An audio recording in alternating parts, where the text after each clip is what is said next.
오늘 말씀은 잠언 31장 1절에서 9절까지 말씀입니다. 잠언 31장 1절에서 9절까지 말씀입니다.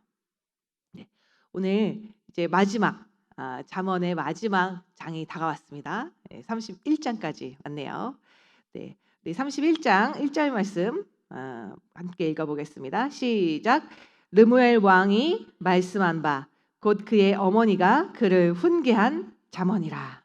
아멘. 네, 31장은 르무엘 왕의 어머니가 말한 잠언을 이야기하고 있습니다. 그래서 우리 개역개정 성경에는 훈계한 잠언이다 이렇게 표현을 하고 있습니다. 그런데 실제 이제 원어의 성경에 빗대어 보면 잠언이라는 표현을 경고라고 쓰고 있습니다. 다시 말해서 이 르무엘 왕의 어머니가 그를 훈계한 경고의 말씀이다라고 이야기를 하고 있죠. 우리 2절 말씀 같이 한번 읽어보겠습니다. 시작. 내 아들아, 내가 무엇을 말하랴? 내 태에서 난 아들아, 내가 무엇을 말하랴?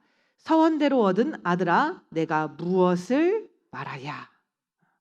네, 이 르무엘 왕은 자신의 어머니가 자신을 훈계했던 잠언, 경고의 말씀을 이야기를 하고 있죠. 근데 왕에게 말했던 그 잠언을, 왕에게 이야기했던 잠언을 왜 하나님께서 우리에게 주고 계시느냐? 네, 그 이유는 예수님이 오신 뒤에 주님께서 우리를 어떻게 부르셨죠? 우리를 왕 같은 제사장이다라고 부르십니다. 그리고 우리 한 사람 한 사람에게 성령을 한없이 부어주셨어요. 그래서 이 땅에서 왕의 권세를 누리면서 살아가도록 하셨습니다. 르무엘 왕의 어머니가 자신의 아들에게 정말 사랑을 담아서 이야기를 하고 있습니다. 그 왕은 얼마나 그 어머니의 사랑을 느꼈는지 그 어머니가 내가 무엇을 말하랴?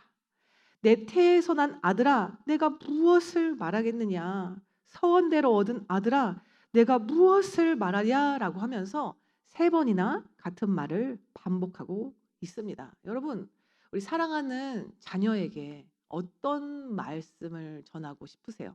특별히 그냥 내가 너를 사랑한다라는 표현만이 아니라 여기서 지금 아까 우리가 나눈 것처럼 경고의 말씀입니다. 그를 훈계하기 위한 경고의 말씀을 이야기하고 있어요. 아마도 이 아들에게 자신의 생명과도 같은 말씀을 전한다라고 했을 때는 마지막 유언의 말씀이라고 이야기를 할 수 있을 것 같아요. 그리고 그 말씀을 지금 왕이 된 아들은 그 말을 계속 기억하고 반복하면서 시간이 지나도 자신의 마음에, 자신의 기억에, 자신의 삶 속에 살아있는 그 말을 계속 반복하고 있습니다. 자, 우리 사랑하는 성도님들, 내 생명만큼 귀한 자녀에게 세상이 떠날 날이 가까워져서 마지막 말을 해야 한다면 어떤 말을 전하고 싶으세요? 또 무엇을 전하기 원하시나요? 르무엘 왕은 자신을 조건 없이 사랑해준 자신의 어머니가 해준 마지막 말을 다시 기억합니다. 그러니 너무너무 자신에게는 소중한 거죠. 반복해서 기억하고 있으니까 시간이 지나면 지날수록 더 그 말이 너무나 또렷하게 기억에 남는 겁니다.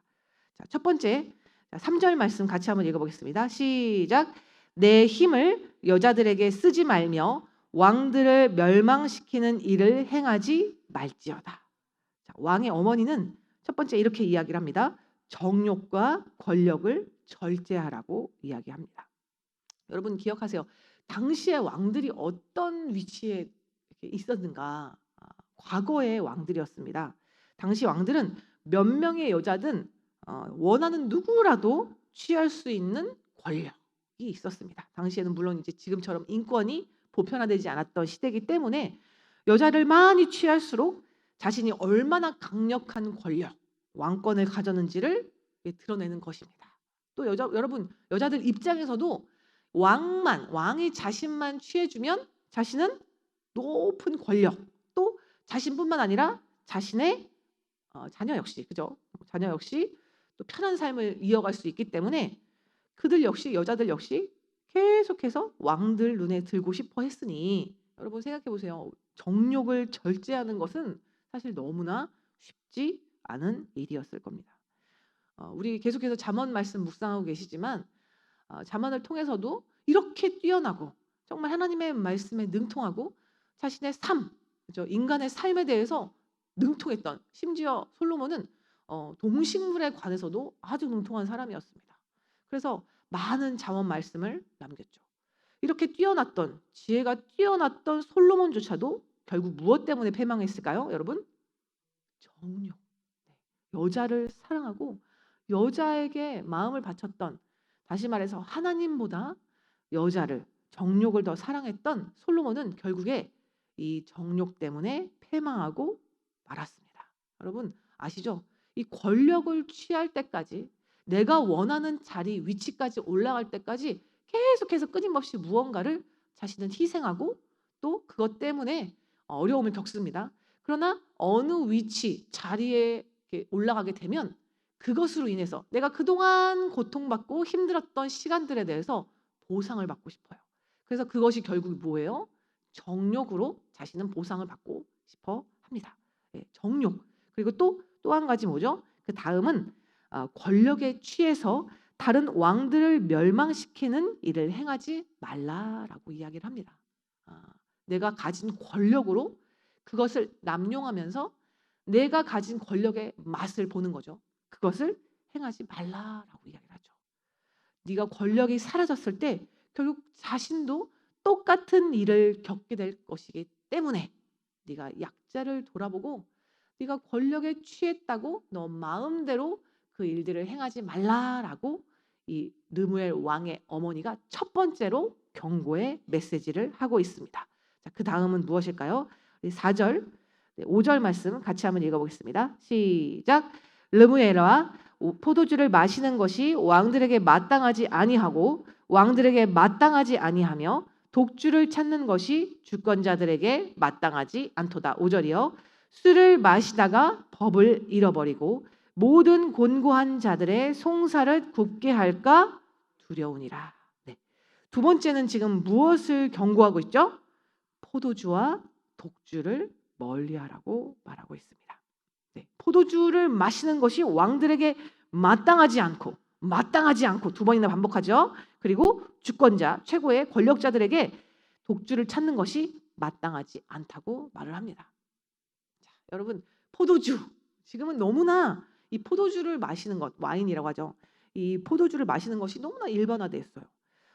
보통 이제 포도주는 발효주라고 이야기를 하죠. 그래서 도수도 높지 않아. 뭐 독주는 이제 여기서 말하는 독주는 증류주라고 해서 도수가 좀 높은 술을 말을 합니다. 아니 독주야 뭐 그렇다 치지만 아니 포도주까지 마땅하지 않다고 하는 건 좀 너무 과한 것 아닙니까? 우리의 생각인 거죠. 근데 그런 생각을 어머니께서 마치 아시듯이 두 번이나 반복해서 마땅하지 않다라고 반복하고 있습니다. 다시 말해서 포도주나 독주나 다를 바가 없다라고 이야기를 하죠. 왜 그럴까? 5절 말씀에는 이렇게 이야기를 하죠. 술을 마시다가 법을 잃어버린다. 그리고 곤고한 자들의 송사를 굽게 한다. 이거 무슨 말씀일까요? 술은 무언가를 잊어버리게 한다. 또 왜곡을 시킨다라고 말씀하고 있습니다. 자, 여러분, 내가 삶에서 잊어버리고 싶은 것 있으신 분, 또 왜곡시키고 싶은 것이 있으신 분 무엇을 마신다고요? 술을 마신다라고 이야기를 합니다. 그래서 이 왕이 술을 마시다가 법을 잃어버린다라고 표현을 하죠. 무슨 법? 물론 세상에 많은 법들이 있지만 말씀에서는 이 말씀을 잃어버리는 것, 말씀을 잊어버리는 것에 대한 경고를 하고 있죠. 술을 마시면서 흥청망청 살아갈 때 하나님이 나에게 주신 말씀을 잊어버리고 곤고한 자들이 겪는 일들을 왜곡시키는 겁니다. 자, 여러분 왜 왜곡을 시켜요? 왜 이것을 이렇게 감추고 왜 왜곡을 시키는가? 자, 왜요?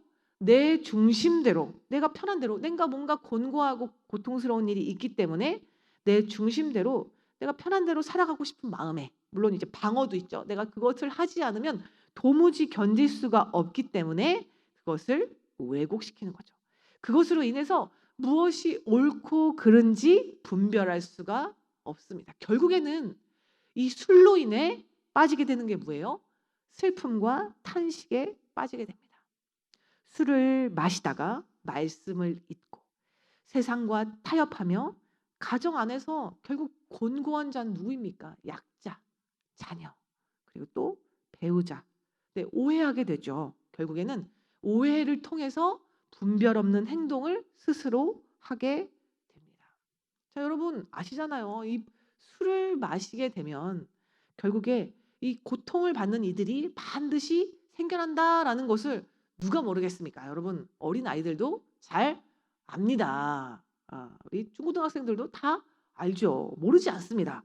그런데 왜 이렇게 술을 마시는 걸까? 성경에서는 이렇게 이야기를 하고 있습니다. 6절입니다. 같이 한번 읽어보겠습니다. 시작.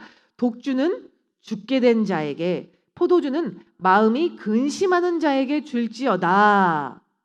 네, 이렇게 표현을 하고 있죠. 다시 말해서 지금 너희들이 포도주와 독주를 마시지 말고 독주는 죽게 된 자들에게나 포도주는 마음에 근심하는 자들에게나 줘라. 이렇게 표현을 사실은 하고 있는데, 자, 이 말씀을 좀 구체적으로 우리가 살펴봤을 때 다시 말해서 이 독주는 죽음의 고통을, 그러니까 내적인 죽음을 겪는 자들, 죽음의 고통을 겪는 자들, 그리고 포도주는 근심으로 가득 차서 술의 힘을 빌려서라도 자신 안에 담대함을 가지고 싶은 이들이 마시는 것이다라고 보시면 되겠습니다. 자, 여러분 지금 술을 찾는 이유가 무엇이라고요? 내 안에 살았지만 마치 죽는 것 같은, 죽을 것 같은 고통 속에 있는 자들, 그리고 내 안에 담대함이 없어. 너무나 고통스럽고 어려운 그런 상황 속에서 근심이 가득한 거예요. 불안한 거죠. 그 불안을 좀 잠재우고자 하는 자들이 포도주를 찾는다라고 말합니다. 자, 우리 7절 같이 한번 읽어보겠습니다. 그는 마시고 자기의 빈궁한 것을 잊어버리겠고 다시 자기의 고통을 기억하지 아니하리라.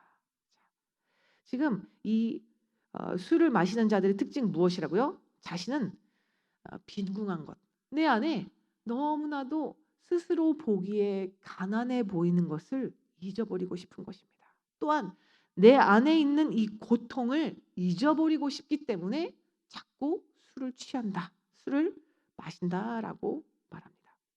아무리 내 안에 여러 가지 많은 것들을 가졌더라도 자신의 내면 안은 텅 비어 있는 거죠. 그리고 텅 비어버린 이 내면을 또 잊고 싶어서 술을 마시는 겁니다. 자, 여러분 이 술을 마시는 분들의 특징을 봤을 때 개개인마다 다 형태는 다르죠. 각자의 그 상처의 형태, 모습은 다 다르지만 깊은 상처가 자신 안에 있고 그 고통을 잊어버리기 위해서 술로 채우는 것입니다. 자, 여러분 그렇다면 계속해서 반복되는 것이 무엇이에요? 이 결과로 나타난 술을 마시는 것이 원인이 아니에요. 그의 마음 안에 깊은 상처가 있고 결과가 술을 마시는 것으로, 술을 마시는, 술로 살아가는 삶으로 나타나는 것입니다. 자, 여러분 근데 여기서 우리가 봐야 할 부분이, 여러분 술만 그런 문제입니까? 술만 우리 가정 안에 어려움을 겪게 합니까? 네, 그렇지가 않습니다. 다 다른 중독이 있을 수 있죠. 뭐 도박이든, 그죠? 다른 여자들의 문제든, 또 뭔가 게임이든, 뭐 다른 형태로 계속해서 나타나는 문제들이 있을 수가 있다는 거죠. 여러분, 우리 계속해서 말씀 묵상하고 자신의 모습을 보는 천안산 순복음교회 우리 성도님들이라면 드러나는 문제, 결과에 대한 것에 대해서 계속해서 이야기를 하는 것이 아니라 무엇을 보셔야 한다고요? 원인. 왜 이 가정 안에 이 지체는, 왜 이 사람은 이 문제가 생겨났을까? 무엇 때문에 그가 이렇게 고통스러워하고 힘들어하는가를 계속해서 보셔야겠죠. 물론 여러분 사탄이 있습니다. 계속해서 그 배후에 그것을 조장하는 사탄이 어둠 속에서 상처를 건드리고 계속 이렇게 사이클이 흐르는 거죠. 그 술을 마시는 혹은 그 중독에 빠진 사람에 대한 계속해서 미움 때문에 미움으로 이 가족 구성원들을 그를 미워하게 되고 또 그 미움으로 인한 또 자신 안의 상처 때문에 또다시 중독에 빠지게 되는 거죠. 그 중독은 그냥 한 가지가 아니라 여러 가지에 빠질 수가 있습니다. 그래서 계속해서 이 사이클을 만들어내는 거예요. 그래서 끊임없이 이 죄의 굴레에 빠지게 만드는 것이 이 사단의 굴레죠. 자, 여러분, 우리 중에 그런 분들 계시죠? 아유, 네, 뭐 남편은 어쩔 수 없잖아요. 그러니까 제 자식이나 잘 키워야죠. 하시겠지만 죄송하지만 아들은 아버지를 닮고 딸은 어머니를 닮습니다. 기분 좋을 때마다 한잔했던 어머니의 딸은 기분 좋으면 무엇보다 술을 생각합니다. 식사 때마다 한 잔씩 드셨던 아들의 아버지는 아버지의 아들은 식사할 때마다 술을 찾습니다. 이 자녀들은 너무너무 그게 지긋지긋해요. 부모님의 그 중독의 모습들이 너무너무 지긋지긋하고 너무너무 힘겹고 싫지만 나도 모르게 닮아가는 것이 자신의 모습입니다. 여러분, 사실은 우리가 그 중독과 그 고통의 굴레 아래 사실 인생이 너무나도 고통스럽게 살아가는 모습인 거죠. 그러니 우리 안에 계속해서 탄식이 나옵니다. 이거 어떻게 해야 합니까? 도무지 어떻게 해야 할지를 모르겠습니다. 아니, 저 인간 도무지 이게 변화될 것 같지 않은데 하나님 어떻게 하면 좋습니까? 우리 안에 계속해서 탄식이 터져 나옵니다. 자, 우리 어떻게 하면 좋을까요? 우리 성도님들 어떻게 해야 할까요? 이런 상황일 때 자, 이곳에 모인 우리 천하사순복음교회 성도님들이라면 해답을 아시죠? 어떻게 해야 합니까? 네, 네, 기도합니다. 왜냐고요? 성령님께서 우리에게 그의 마음, 지금 중독에 빠져서 날마다 고통스러워하는 그의 마음을 바꾸시도록일까요? 아니요. 내가 기도하는 내가 그의 마음을 채우라고 헤아릴 수 있도록, 그래서 기도할 수 있도록 나의 마음을 바꾸시도록 주님께서 나의 마음을 바꾸시도록 기도하는 것입니다. 예수님의 사랑이 물론 그에게도 부어져야겠죠. 근데 먼저는 누구에게 부어져야겠습니까? 먼저는 나입니다. 그를 위해 기도하는 나에게 주님 먼저 내 안에 예수님의 사랑이 부어지게 해주세요라고 기도하는 거죠. 그럼 언제까지 기도해야 됩니까? 이게 또 이제 키포인트가 아닐까요? 언제까지 우리가 해야 되는 거예요? 주님, 네, 맞습니다. 언제까지 기도해야 되는지 잘 모릅니다. 그래서 언제까지 기도해야 됩니까? 그가 변화될 때까지. 그리고 내 마음 안에 예수님의 사랑이 가득 부어질 때까지 기도하셔야 합니다. 아멘. 우리를 죽기까지 살아가셨어요. 끝까지 십자가를 지기까지 살아가신 주님의 사랑이 우리 안에 부어져 가정이 살아나고 우리 공동체, 교회 공동체가 살아나게 될 줄 믿습니다. 아멘. 네, 8절 같이 한번 읽어보겠습니다. 너는 말 못하는 자와 모든 고독한 자의 송사를 위하여 입을 열지니라. 자, 왕이라면 너가 진정한 왕이라면 공의로운 재판으로, 세 번째요, 공의로운 재판으로 약자를 도라라고 이야기를 하시죠. 자, 여러분, 공의로우신 분, 가장 공의의 그 대표 주자이신 분이 누구십니까? 맞습니다. 우리 예수 그리스도이십니다. 우리 안에 예수님께서 좌정하여 계실 때 우리는 진정한 공의로운 자가 되죠. 예레미야 33장 15절에는 이렇게 이야기를 하시죠. 예레미야가 가장 이제 이 모든 사면초가가 되었을 때, 모든 것이 사방이 막혀 있을 때 하나님께서 주신 말씀을 통해서 너는 내게 부르짖으라라고 말씀하시고, 그때 하나님께서 주셨던 예언의 말씀이 바로 예수님에 관한 말씀이었습니다. 우리 예레미야 33장 15절 말씀 제가 읽겠습니다. 그날 그때에 내가 다윗에게서 한 공의로운 가지가 나게 하리니 그가 이 땅에 정의와 공의를 실행할 것이라. 16절이요. 그 날에 유다가 구원을 받겠고 예루살렘이 안전히 살 것이며 이 성은 여호와는 우리의 의라는 이름을 얻으리라. 여러분, 우리는 공의가 없습니다. 인간은 누구나 다 나 자신을 위해서 삶을 살아갑니다. 물론 내 사랑스러운 자녀, 내가 정말 생명까지 주고 싶은 자녀이긴 하지만 여러분, 자녀도 나를 기쁘게 할 때, 나에게 즐거움을 줄 때, 내 얼굴을 조금 이렇게 내 면을 조금 이렇게 도와줄 때, 내가 뭔가 즐거운 뭔가 일을 할 때 자녀도 기쁘죠. 여러분, 자녀가 늘 나를 고통스럽게 하게 하고 나를 힘들게 한다면 그 자녀조차도 여러분 그렇게 나를 기쁘게 하는 존재가 될 수가 없습니다. 다시 말해서 인간은 나 자신을 위해서 삶을 살아간다는 말이죠. 네, 우리 안에는 공의가 없습니다. 오직 예수 그리스도만이 우리의 공의로운 재판장이 되시는 줄 믿습니다. 아멘. 우리 안에 예수 그리스도가 계셔야 우리 8절 말씀처럼 말 못하는 자, 여러분 말 못하는 자, 또 고독한 자, 어떤 자들입니까? 지위가 없습니다. 또 자신을 변호할 능력이 없는 자, 주변에서 꼭 도움을 받아야만 하는 자, 우리 가정 안에도 있잖아요, 여러분. 우리 공동체 안에 있지 않습니까? 약자에 속하는 이들을 위해 너희가 좀 입을 열어줘라고 이야기를 하죠. 우리 안에 예수님이 안 계시면 우리는 결코 이런 공의로운 재판을 할 수가 없습니다. 9절 말씀입니다. 같이 읽겠습니다. 시작. 너는 입을 열어 공의로 재판하여 곤고한 자와 궁핍한 자를 신원할지니라. 아멘. 네.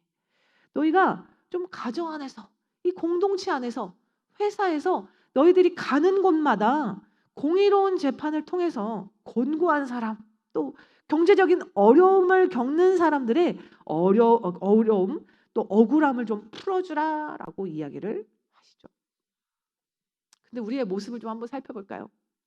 공의로운 재판장이 되기보다는 내 그죠? 내가 쌓아온 경험, 내 스스로의 판단에 의해서 다른 사람을 정죄하고 의심하고 또 내 마음대로 그를 추측해서 그를 미워하기도 합니다. 자, 여러분, 내가 옳다 여기는 거예요. 내가 교만의 자리, 내가 재판장의 자리에 올라서 다른 사람을 비난하고 정죄합니다.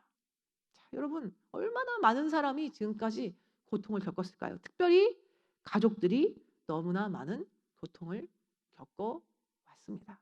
그래서 사실은 우리 가정 안에 일어나는 여러 가지 어려움들, 문제들이 내가 그동안 행했던 판단과 정죄, 다시 말해서 재판장의 자리에 올라왔기 때문에 가족들이 겪는 고통이 더욱더 심화됐던 것이죠. 여러분, 이제는 우리 안에 스스로 내가 교만한 자리에 올라가 있다는 것을 인정하시고, 아니에요, 주님. 다른 사람들 때문입니다. 저 사람 때문입니다. 저가 중독에 빠져서 저가 어려움이 있었기 때문에 지금 우리 가정이, 우리 자녀들이 하나님을 떠나 있고 지옥불로 향한다는 건 저 때문이 아닙니다라고 하고 싶은 분들이 많이 계실 겁니다. 그러나 오늘 이 잠언 말씀에서는 이 말씀을 들은 우리가 먼저 회개하라 말씀하십니다. 아멘. 공의로운 재판은 내가 아니라 주님께 달려 있습니다. 주님께서 행하실 것들을 바라보며 나는 잠잠히 구원의 길을 행하는 것입니다. 잠잠히 기도하며 끝까지 살아가며 나아갈 때 주님께서, 성령님께서 이 모든 일들, 특별히 구원의 길을 행하실 줄 믿습니다. 아멘. 우리 함께 기도하겠습니다. 사랑이 많으신 하나님 아버지, 참 감사합니다. 귀한 잠언 말씀을 통하여서 내가 생각하는 너가 아닌 하나님의 눈과 마음으로 바라보는 너의 모습을 깨닫게 하시니 감사합니다. 나의 생각으로 바라볼 땐 너가 정죄가 되고 판단이 되고 심지어 미움까지 가득했지만 하나님의 마음으론, 아버지의 마음으로는 한량없는 사랑, 그리고 자비, 긍휼의 마음으로 바라보시며 그를 사랑하시는 줄 믿습니다. 주님, 이 시간 우리 안에 성령님의 마음, 아버지의 마음을 허락하여 주시옵소서. 주님의 놀랍고 크신 그 사랑과 자비, 긍휼의 마음을 부어 주시옵소서. 우리가 겸손하게 주님 이제는 재판장의 자리에서 내려와 겸손의 자리로 갈 때 주님 우리에게 붙여주신 배우자와 자녀, 특별히 귀한 공동체 안에 구원의 은혜가 있을 줄 믿습니다. 다시 한번 우리 안에 구원의 열매를 허락하셔서 하나님 날마다 구원의 열매를 맺는 귀하고 복된 우리 공동체 모두가 되게 하여 주시옵소서. 오늘도 우리가 끊임없이 사랑의 적용을 행하고 실천하는 귀하고 복된 천안아산 순복음교회가 될 수 있도록 도와주시옵소서. 감사드리며 살아계신 예수 그리스도의 이름으로 함께 기도드렸습니다. 아멘.